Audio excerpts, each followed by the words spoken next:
Hello, welcome back to ladies planet. ഇന്ന് നമ്മൾ ചെയ്യുന്നത് വളരെ ടേസ്റ്റി ആയിട്ടുള്ളൊരു ഈവനിങ് സ്നാക്കാണ് കേട്ടോ. നിങ്ങൾ ഇതുവരെ ട്രൈ ചെയ്ത് നോക്കിയിട്ടില്ലാത്ത ഒരു ക്രീമി ആയിട്ടുള്ള ഫില്ലിങ്ങോട് കൂടിയിട്ടുള്ള ഒരു അടിപൊളി സ്നാക്കാണ്. തീർച്ചയായിട്ടും നിങ്ങൾ ട്രൈ ചെയ്ത് നോക്കണം കേട്ടോ. ഇത് നമ്മൾ മോൾഡ് ചെയ്ത് സൂക്ഷിച്ച് വെക്കുകയാണെങ്കിൽ ഒരു മാസത്തോളം കേടുകൂടാതെ ഫ്രീസറിൽ സൂക്ഷിച്ച് വെക്കാൻ പറ്റും. അപ്പോൾ അതുകൊണ്ട് തന്നെ നമുക്ക് ഇഫ്താർ ടൈമിലൊക്കെ ഉണ്ടാക്കാൻ പറ്റിയിട്ടുള്ള ഒരു അടിപൊളി സ്നാക്കാണ്. ഇഫ്താർ ടൈമിൽ മാത്രമല്ല, നമുക്ക് എപ്പോൾ വേണമെങ്കിലും മോൾഡ് ചെയ്ത് സൂക്ഷിച്ച് വെക്കാമല്ലോ. ഇടയ്ക്കെടുത്ത് ഫ്രൈ ചെയ്താൽ മതി. നല്ല ടേസ്റ്റി ആയിട്ടുള്ള ഈ ഒരു സ്നാക്ക് എങ്ങനെ ഉണ്ടാക്കുന്നതെന്നുള്ളത് നോക്കാം. ആദ്യം നമുക്കിതിലേക്കൊരു മാവാണ് റെഡിയാക്കേണ്ടത്. അപ്പോൾ അതിന് വേണ്ടിയിട്ട് ഒരു ബൗളിലേക്ക് 2 കപ്പ് മൈദ ചേർത്ത് കൊടുക്കാം. 2 കപ്പ് മൈദ വെച്ചിട്ട് ഉണ്ടാക്കുമ്പോൾ ഒരു 14 എണ്ണമൊക്കെ നമുക്ക് കിട്ടും കേട്ടോ. പിന്നെ ഇതിലേക്ക് ഒരു വലിയ സ്പൂൺ ബേക്കിംഗ് പൗഡറാണ് ചേർക്കുന്നത്. നമ്മുടെ മാവ് നല്ല സോഫ്റ്റായിട്ട് നല്ല ബ്രെഡ് പോലെ സ്പോഞ്ചി ആയിട്ട് കിട്ടാൻ വേണ്ടിയിട്ടാണ്. ഇനി ആവശ്യത്തിനുള്ള ഉപ്പ് ചേർത്ത് കൊടുക്കാം. ഇനി നമുക്കിത് നല്ലതുപോലെ ഒന്ന് കുഴച്ചെടുക്കാം. അപ്പോൾ അതിന് വേണ്ടിയിട്ട് ഞാനിപ്പോൾ ഇതിലേക്ക് പാലാണ് കേട്ടോ ചേർക്കുന്നത്. ഇളം ചൂടുള്ള പാലുകൊണ്ടാണ് കുഴക്കുന്നത്. പാലാണെങ്കിൽ ഒന്നുകൂടെ ടേസ്റ്റി ആയിരിക്കും, വെള്ളമാണെങ്കിലും കുഴപ്പമൊന്നുമില്ല. അപ്പോൾ ഞാനിപ്പോൾ ഇവിടെ ഇളം ചൂടുള്ള പാൽ ആവശ്യത്തിന് ചേർത്തിട്ട് ഇത് നല്ലതുപോലെ ഒന്ന് കുഴച്ചെടുക്കുകയാണ്. നമുക്കിത് ചപ്പാത്തി പോലെ പരത്തിയെടുക്കാനുള്ളതാണ്. അപ്പോൾ ആ ഒരു പാകത്തിൽ നല്ലതുപോലെ ഒന്ന് കുഴച്ചെടുക്കാം. അപ്പോൾ ഇതൊന്ന് കൗണ്ടർ ടോപ്പിലേക്ക് മാറ്റിയിട്ട് നല്ലതുപോലെ ഒന്ന് സോഫ്റ്റ് ആക്കി എടുക്കുന്നുണ്ട്. കണ്ടോ, ഇതുപോലെ ആക്കി എടുത്തിട്ടുണ്ട്. ഇനി നമ്മുടെ ഈ മാവ് നമുക്കിവിടെ മാറ്റി വെക്കാം. ഇനി നമുക്ക് ഇതിലേക്കുള്ള ഫില്ലിങ് റെഡിയാക്കാം. അപ്പോൾ അതിന് വേണ്ടിയിട്ട് ഒരു സോസ് പാൻ വെച്ച് ചൂടാക്കിയിട്ട് അതിലേക്ക് കുറച്ച് എണ്ണ ഒഴിച്ചു കൊടുത്തിട്ടുണ്ട്. ഏത് ഓയിൽ വേണമെങ്കിലും എടുക്കാം കേട്ടോ. ഞാനിപ്പോൾ ഇവിടെ സൺഫ്ലവർ ഓയിലാണ് എടുത്തിട്ടുള്ളത്. എണ്ണ ഒന്ന് ചൂടായി വരുമ്പോൾ ഇതിലേക്ക് 2 മീഡിയം സൈസിലുള്ള സവാള പൊടിയായിട്ട് അരിഞ്ഞതും, പിന്നെ 2 പച്ചമുളക് പൊടിയായിട്ട് അരിഞ്ഞതും, ഒരു 3-4 തണ്ട് കറിവേപ്പില പൊടിയായിട്ട് അരിഞ്ഞതുമാണ് കേട്ടോ ചേർത്ത് കൊടുക്കുന്നത്. ഇത് നമുക്ക് ആവശ്യത്തിനുള്ള ഉപ്പും കൂടെ ചേർത്തിട്ട് നല്ലതുപോലെ ഒന്ന് വഴറ്റിയെടുക്കാം. അപ്പോൾ വെരി ലോ ഫ്ലെയിമിൽ വെച്ചിട്ട് നമുക്കിത് മൂടി വെക്കാതെ തന്നെ നല്ലതുപോലെ വഴറ്റിയെടുക്കാം കേട്ടോ. മൂടി വെക്കുകയാണെങ്കിൽ സവാള വെന്തൊരു ടേസ്റ്റ് ആയിരിക്കും. അപ്പോൾ തുറന്ന് വെച്ചിട്ട് തന്നെ നമുക്കിത് വഴറ്റിയെടുക്കാം. കണ്ടോ, ഇപ്പോൾ സവാള നല്ലതുപോലെ വഴന്ന് വന്നിട്ടുണ്ട്. ഇനി ഇതിലേക്ക് 1.5 വലിയ സ്പൂൺ ഇഞ്ചി വെളുത്തുള്ളി ചതച്ചെടുത്തത് ചേർത്ത് കൊടുക്കാം. ചതച്ചെടുത്ത് ചേർക്കുകയാണ് കേട്ടോ നല്ല ടേസ്റ്റായിട്ട് കിട്ടുക. നല്ല പോലെ അരഞ്ഞ് കിട്ടണ്ട, ഒന്ന് ചതച്ചാൽ മതി. അത് ചേർത്തിട്ട് അതിൻ്റെ പച്ചമണം പോകാൻ വേണ്ടിയിട്ട് നല്ലതുപോലെ ഒന്ന് ഇളക്കി കൊടുത്തതിന് ശേഷം ഇതിലേക്കുള്ള മസാലപ്പൊടികൾ ചേർത്ത് കൊടുക്കാം. ഞാനിവിടെ 1/4 ടീസ്പൂൺ മഞ്ഞൾപ്പൊടി, 1/4 ടീസ്പൂൺ മുളക് പൊടി, 1/4 ടീസ്പൂൺ ഗരം മസാല, 1/2 ടീസ്പൂൺ കുരുമുളക് പൊടി, 1 ടീസ്പൂൺ മല്ലിപ്പൊടി, 1/4 ടീസ്പൂൺ ബിരിയാണി മസാല. ഈ പൊടികളൊക്കെയാണ് കേട്ടോ ചേർക്കുന്നത്. മസാലപ്പൊടികളൊക്കെ നമ്മുടെ ഇഷ്ടത്തിനനുസരിച്ച് അങ്ങോട്ടും ഇങ്ങോട്ടൊക്കെ മാറ്റം വരുത്താം.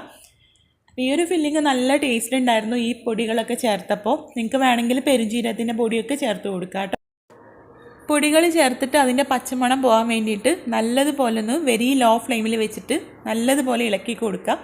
പച്ചമണം പോയതിന് ശേഷം ഇതിലേക്ക് നമുക്ക് ചിക്കൻ ചേർത്ത് കൊടുക്കാം. ഞാനിവിടെ കുറച്ച് മഞ്ഞൾപ്പൊടി ഉപ്പും ചേർത്തിട്ട് വേവിച്ച് മിക്സിയുടെ ജാറിലൊന്ന് കറക്കിയെടുത്ത ചിക്കൻ്റെ കഷ്ണങ്ങളാണ് കേട്ടോ. എല്ലില്ലാത്ത കഷ്ണങ്ങളാണ്. 1 കപ്പ് എടുത്തിട്ടുണ്ട്. അത് ഇതിലേക്ക് ചേർത്ത് കൊടുക്കാം. നല്ലതുപോലെ ഒന്ന് മിക്സ് ചെയ്തെടുക്കാം. ഇനി ചിക്കനിൽ മസാലപ്പൊടികളൊക്കെ പിടിക്കുന്ന രീതിയിൽ നല്ലതുപോലെ ഒന്ന് മിക്സ് ചെയ്ത് യോജിപ്പിച്ചതിന് ശേഷം കുറച്ച് മല്ലിയില അരിഞ്ഞതും കൂടെ ചേർത്തിട്ട് നമുക്ക് ഫ്ലെയിം ഓഫ് ചെയ്ത് കൊടുക്കാം. അപ്പോൾ നമ്മുടെ ഫില്ലിങ് ഇപ്പോൾ ഏകദേശം റെഡി ആയിട്ടുണ്ട്. ഇനി ഇതിലേക്ക് ഒരു ഇൻഗ്രീഡിയൻറ്റ് കൂടെ ചേർക്കാനുണ്ട്. അത് തണുത്തതിന് ശേഷമാണ് കേട്ടോ. ഈ സമയം കൊണ്ട് നമുക്ക് ഈ മാവൊന്ന് പരത്തിയെടുക്കണം. ചെറിയ ചെറിയ ബോൾസ് ആക്കിയിട്ട് നമുക്കിത് പരത്തിയെടുക്കാം. നമ്മൾ പത്തിരി ചപ്പാത്തിയൊക്കെ ഉണ്ടാക്കുന്ന ആ ഒരു രീതിയിൽ തന്നെ കേട്ടോ. ഞാനിപ്പോൾ വളരെ ചെറുതായിട്ടാണിത് ബോൾസാക്കി മാറ്റിയിട്ടുള്ളത്. ഇനി ഇത് ഓരോന്നും എടുത്തിട്ട് മൈദ തൂവിയിട്ട് നല്ലതുപോലെ ഒന്ന് പരത്തിയെടുക്കാം. ചെറിയ ചെറിയ ചപ്പാത്തി പോലെ ആവട്ടോ കിട്ടുക, കാരണം നമ്മൾ ചെറിയ ബോളല്ലേ എടുത്തിട്ടുള്ളത്. പൊടിയിട്ട് തിരിച്ചും മറിച്ചിട്ട് നമുക്കിത് നല്ല പോലെ ഒന്ന് പരത്തിയെടുക്കാം.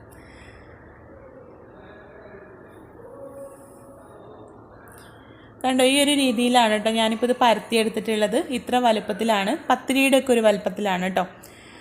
ഇപ്പോൾ നമ്മുടെ ഫില്ലിങ് നല്ലതുപോലെ ഒന്ന് തണുത്ത് വന്നിട്ടുണ്ട്. ഇനി ഇതിലേക്ക് കുറച്ച് മയോണൈസ് ചേർത്തിട്ട് നല്ലതുപോലെ ഒന്ന് മിക്സ് ചെയ്തെടുക്കാം. മയോണൈസ് നമ്മുടെ ആവശ്യത്തിനനുസരിച്ച് ചേർത്ത് കൊടുക്കാം കേട്ടോ. ഞാനിവിടെ ഒരു 4 ടേബിൾ സ്പൂണോളം മയോണൈസ് ചേർത്തിട്ടുണ്ട്. വീട്ടിൽ തന്നെ ഉണ്ടാക്കിയതാണ്. മയോണൈസ് നമ്മുടെ വീട്ടിൽ എങ്ങനെ ഉണ്ടാക്കുക എന്നുള്ളതും പിന്നെ മയോണൈസ് വെച്ചിട്ട് ഒരുപാട് വെറൈറ്റി ആയിട്ടുള്ള റെസിപ്പീസും നമ്മൾ ഓൾറെഡി ചെയ്തിട്ടുണ്ട്. അപ്പോൾ അതിൻ്റെയൊക്കെ ലിങ്ക് ഞാൻ ഡിസ്ക്രിപ്ഷൻ ബോക്സിൽ കൊടുക്കാം കേട്ടോ. അപ്പോൾ ഇനി നമുക്ക് ഈ ഫില്ലിങ് ഈ ചപ്പാത്തിയുടെ ഉള്ളിൽ വെച്ചിട്ട് നമുക്കിതൊന്ന് റോൾ ചെയ്തെടുക്കണം. അപ്പോൾ അതിന് വേണ്ടിയിട്ട് ഒരു വലിയ സ്പൂൺ ഫില്ലിങ് ഇതുപോലെ ചപ്പാത്തിയുടെ മുകളിലായിട്ട് വെച്ച് കൊടുത്തിട്ടുണ്ട്. ഇനി ഇത് നമുക്കൊന്ന് റോൾ ചെയ്തെടുക്കാം. കണ്ടോ, രണ്ട് സൈഡിൽ നിന്നും ഉള്ളിലേക്ക് മടക്കിയിട്ട് ഇതുപോലെയാണ് നമ്മൾ റോൾ ചെയ്തെടുക്കുന്നത്. അപ്പോൾ നമ്മളിപ്പോൾ ഇത് ഇപ്പം തന്നെ പരത്തി വെച്ചതുകൊണ്ട് ഇത് സെപ്പറേറ്റ് ആയിട്ട് ഗമ്മ് വെച്ചിട്ടൊന്നും ഒട്ടിക്കണ്ട, ഇത് ഇങ്ങനെ തന്നെ ഒട്ടിക്കിട്ടിക്കോളും. കണ്ടോ, ഈ ഒരു രീതിയിൽ നമുക്ക് ഓരോന്ന് റോൾ ചെയ്തെടുക്കാം. ഇതിപ്പോൾ കാണുമ്പോൾ നമുക്ക് വളരെ ചെറുതായിട്ട് തോന്നും. പിന്നെ നമ്മളിപ്പോൾ ബ്രെഡ് ക്രംസൊക്കെ വെച്ച് കോട്ട് ചെയ്ത് ഫ്രൈ ആയി വരുമ്പോൾ എന്തായാലും നമ്മൾ ബേക്കിംഗ് പൗഡറൊക്കെ ചേർത്ത് മാവ് റെഡിയാക്കിയതുകൊണ്ട് തന്നെ കുറച്ചൊക്കെ ഒരു വീർത്ത് നല്ല ഗുണ്ടുമണിയായിട്ട് കിട്ടും കേട്ടോ. എല്ലാം റോൾ ചെയ്തെടുത്തതിന് ശേഷം നമുക്ക് ഇതൊന്ന് കോട്ട് ചെയ്തെടുക്കണം. അപ്പോൾ അതിന് വേണ്ടിയിട്ട് ഞാനിവിടെ 2 കോഴിമുട്ടയും 1/4 കപ്പ് പാലും അതിലേക്ക് ഒരു 1/2 ടീസ്പൂണോളം കുരുമുളക് പൊടിയും ആവശ്യത്തിനുള്ള ഉപ്പും കൂടെ ചേർത്തിട്ട് നല്ലതുപോലെ ഒന്ന് മിക്സ് ചെയ്തെടുക്കുകയാണ് കേട്ടോ. അപ്പോൾ ഇത് കുറച്ച് ബാക്കി ഉണ്ടായിരുന്നു, അപ്പോൾ അതുകൊണ്ട് തന്നെ നിങ്ങൾ ചെയ്യുമ്പോൾ ഒരു കോഴിമുട്ടയൊക്കെ മതിയാകും കേട്ടോ. ഇനി നമുക്കിതിലേക്ക് കുറച്ച് ബ്രെഡ് ക്രംസ് ആണ് വേണ്ടത്. സാധാരണ ബ്രെഡ് മിക്സിയിലിട്ട് പൊടിച്ചെടുത്തതാണ്, ചൂടാക്കൊന്നും ചെയ്തിട്ടില്ല. എനിക്ക് ആ ഒരു ബ്രെഡ് ക്രംസ് ആണ് നല്ല ക്രിസ്പി ആയിട്ട് തോന്നിയിട്ടുള്ളത്. അപ്പോൾ നമ്മളിവിടെ റെഡിയാക്കി വെച്ചിട്ടുള്ള ഓരോ റോളും എടുത്തിട്ട് ഈ കോഴിമുട്ടയുടെ മിക്സിൽ മുക്കിയിട്ട് ബ്രെഡ് ക്രംസിലേക്ക് വെച്ച് കൊടുക്കാം. അപ്പോൾ ബ്രെഡ് ക്രംസ് ഞാനൊരു പ്ലേറ്റിൽ നല്ല പോലെ പരത്തി ഇട്ട് കൊടുത്തിട്ടുണ്ട്. അതിന് മുകളിലേക്ക് കുറേ അങ്ങോട്ട് വെച്ച് കൊടുക്കാൻ വേണ്ടിയിട്ടാണ് കേട്ടോ. എന്നിട്ട് കൈ ഒന്ന് തുടച്ചിട്ട് ഓരോന്നും നമുക്ക് റോൾ ചെയ്തെടുക്കാം. നമ്മുടെ കൈ തുടക്കാതെയാണ് ഓരോന്ന് റോൾ ചെയ്തെടുക്കുന്നതെങ്കിൽ ബ്രെഡ് ക്രംസ് പെട്ടെന്ന് തന്നെ കട്ട പിടിച്ചു പോവും. അല്ലെങ്കിൽ പിന്നെ ഒരു കൈ കൊണ്ട് കോഴിമുട്ടയിൽ ഡിപ്പ് ചെയ്തിട്ട് ഒരു കൈ കൊണ്ട് ബ്രെഡ് ക്രംസ് കൊണ്ട് കോട്ട് ചെയ്തെടുത്താലും മതി. അത് ഓരോരുത്തരുടെ ഇഷ്ടത്തിനനുസരിച്ച് ചെയ്തെടുക്കാം. ഞാനിവിടെ പരത്തി ബ്രെഡ് ക്രംസ് ഇട്ടിട്ട് അതിൻ്റെ മുകളിൽ ഓരോന്നായിട്ട് കോഴിമുട്ടയിൽ ആദ്യം ഡിപ്പ് ചെയ്ത് വെച്ച് കൊടുത്തു. എന്നിട്ട് കൈ നല്ല പോലെ തുടച്ചിട്ട് ഓരോന്ന് ബ്രെഡ് ക്രംസിൽ റോൾ ചെയ്തെടുക്കുകയാണ് കേട്ടോ. കണ്ടോ, ഇതുപോലെ റോൾ ചെയ്തെടുക്കുകയാണെങ്കിൽ ഒരുപാട് ബ്രെഡ് ക്രംസ് അതിൻ്റെ മുകളിൽ നമുക്ക് കിട്ടും. അപ്പോൾ ഇങ്ങനെ ഞാൻ ഓരോന്നും കോഴിമുട്ടയിൽ ഡിപ്പ് ചെയ്ത് ബ്രെഡ് ക്രംസ് കൊണ്ട് കോട്ട് ചെയ്തെടുത്തിട്ടുണ്ട്. ഇനി നമുക്കിത് ഫ്രൈ ചെയ്തെടുക്കാം. അതിന് വേണ്ടിയിട്ട് കുറച്ച് ഓയിൽ വെച്ച് ചൂടാക്കി എടുത്തിട്ടുണ്ട്. ഒരു മീഡിയം ഫ്ലെയിമിൽ ചൂടാക്കിയിട്ട് അതിലേക്ക് നമ്മുടെ ഓരോ റോളും ഇട്ട് കൊടുക്കാം. നല്ല ചൂടോട് കൂടെയുള്ള എണ്ണയിലേക്കാണ് ഇടുന്നതെങ്കിൽ ബ്രെഡ് ക്രംസ് പെട്ടെന്ന് തന്നെ കരിഞ്ഞു പോവുകയും ചെയ്യും, ഉൾഭാഗമൊന്നും വെന്ത് കിട്ടില്ല. അപ്പോൾ അതുകൊണ്ട് തന്നെ മീഡിയം ഫ്ലെയിമിൽ വെച്ചിട്ട് ഇട്ട് കൊടുക്കുക. എന്നിട്ട് വെരി ലോ ഫ്ലെയിമിൽ വെച്ചിട്ട് നമുക്കിത് തിരിച്ചും മറിച്ചും ഇട്ട് നല്ലതുപോലെ ഫ്രൈ ചെയ്തെടുക്കാം കേട്ടോ. കാരണം മാവ് നമ്മളിപ്പോൾ തന്നെ കുഴച്ചെടുത്ത് വേവിച്ചിട്ടൊന്നുമില്ലല്ലോ. പാൻ കേക്ക്സ് ഒക്കെ റെഡിയാക്കിയിട്ടാണെങ്കിൽ നമുക്ക് ജസ്റ്റ് നല്ല ചൂടുള്ള എണ്ണയിലിട്ട് ഫ്രൈ ചെയ്താൽ മതി. ഇതിപ്പോൾ മാവ് നമ്മൾ കുഴച്ചെടുത്ത് വേവാത്ത മാവാണ്. അതുകൊണ്ട് തന്നെ വെരി ലോ ഫ്ലെയിമിൽ വെച്ചിട്ട് നല്ലതുപോലെ ഫ്രൈ ചെയ്തെടുക്കണം കേട്ടോ. എന്നാലേ ഉള്ളിലുള്ള മാവൊക്കെ നല്ലതുപോലെ വെന്ത് കിട്ടുള്ളൂ. കണ്ടോ, ഇപ്പോൾ നമ്മുടെ ഓരോ റോളും നല്ലപോലെ വീർത്ത് നല്ല അടിപൊളിയായിട്ട് വന്നിട്ടുണ്ട്. ഏകദേശം ഒരു 5 മിനിറ്റോളം ലോ ഫ്ലെയിമിൽ വെച്ചിട്ട് തിരിച്ചും മറിച്ചും ഇട്ട് ഫ്രൈ ചെയ്തെടുത്തിട്ടുണ്ട് കേട്ടോ. പിന്നെ നമുക്കിത് എണ്ണയിൽ നിന്ന് മാറ്റാം. 5 മിനിറ്റോളൊക്കെ വേവിച്ചെടുത്താലേ ഇത് വെന്ത് കിട്ടുള്ളൂ. അപ്പോൾ അതുകൊണ്ട് തന്നെ ഹൈ ഫ്ലെയിമിലൊന്നും ഇട്ട് പെട്ടെന്ന് ഫ്രൈ ചെയ്തെടുക്കരുത്. പുറം ഭാഗമൊക്കെ നല്ല കാണാനൊക്കെ ഭംഗിയുണ്ടാവും, പക്ഷേ ഉൾഭാഗമൊന്നും വെന്ത് കിട്ടില്ല കേട്ടോ. ഇതുപോലെ നമുക്ക് ഓരോന്നും റെഡിയാക്കിയെടുക്കാം. അപ്പോൾ ഇത്രയേ ഉള്ളൂ, നമ്മുടെ ക്രീമി ആയിട്ടുള്ള ചിക്കൻ റോൾ ഇവിടെ റെഡി ആയിട്ടുണ്ട്. നിങ്ങൾക്ക് എന്തായാലും ഇഷ്ടമാവും, ട്രൈ ചെയ്ത് നോക്കണം കേട്ടോ. ട്രൈ ചെയ്ത് നോക്കുന്ന സമയത്ത് ഫീഡ്ബാക്ക് അറിയിക്കാൻ മറക്കരുത്. അതുപോലെ വീഡിയോ ഇഷ്ടമായിട്ടുണ്ടെങ്കിൽ ലൈക്ക് ചെയ്യാനും ഷെയർ ചെയ്യാനും കൂടെ മറക്കരുത് കേട്ടോ. അപ്പോൾ നമുക്ക് അടുത്ത നല്ലൊരു വീഡിയോ ആയിട്ട് കാണാം. താങ്ക്